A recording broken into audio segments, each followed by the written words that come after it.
નમસ્કાર, TV30ના ડિજિટલ પ્લેટફોર્મમાં આપનું સ્વાગત છે। આપ જોઈ રહ્યા છો ટોપ ન્યૂઝ।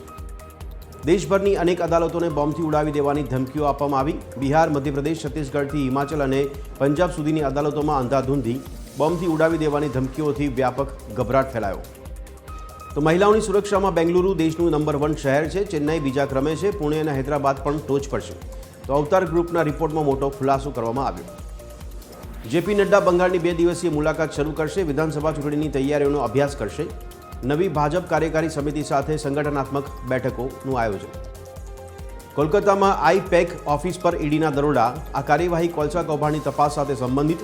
મુખ્યમંત્રી મમતા બેનર્જી પ્રતિક જૈનના નિવાસ સ્થાને પહોંચ્યા હતા। મધ્યપ્રદેશ અને છત્તીસગઢની પણ 3 જિલ્લા કોર્ટમાં બોમ્બ વિસ્ફોટની ધમકી। સમગ્ર કોર્ટ પરિસર તાત્કાલિક ખાલી કરવામાં આવ્યું હતું। સુરક્ષા વ્યવસ્થાની સમીક્ષા પણ કરવામાં આવી છે। તો ચાંદીના ભાવમાં મોટો કડાકો। ચાંદી સર્વોચ્ચ સપાટીથી 12,000 સુધી તૂટી। MCX પર ચાંદીનો આજનો ભાવ 2,38,940। સોમનાથને 1000 વર્ષ પૂર્ણ થતાં PM મોદીની દેશવાસીઓને અપીલ।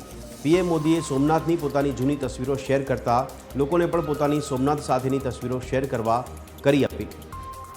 PMના પ્રવાસની તડામાર તૈયારીઓ। રાજકોટમાં વાયબ્રન્ટ સમિટ માટે 7 વિશાળ ડોમ તૈયાર। સોમનાથમાં કેન્દ્રીય મંત્રી ગજેન્દ્રસિંહ શેખાવતે પગપાળા ચાલી રૂટનું કર્યું નિરીક્ષણ।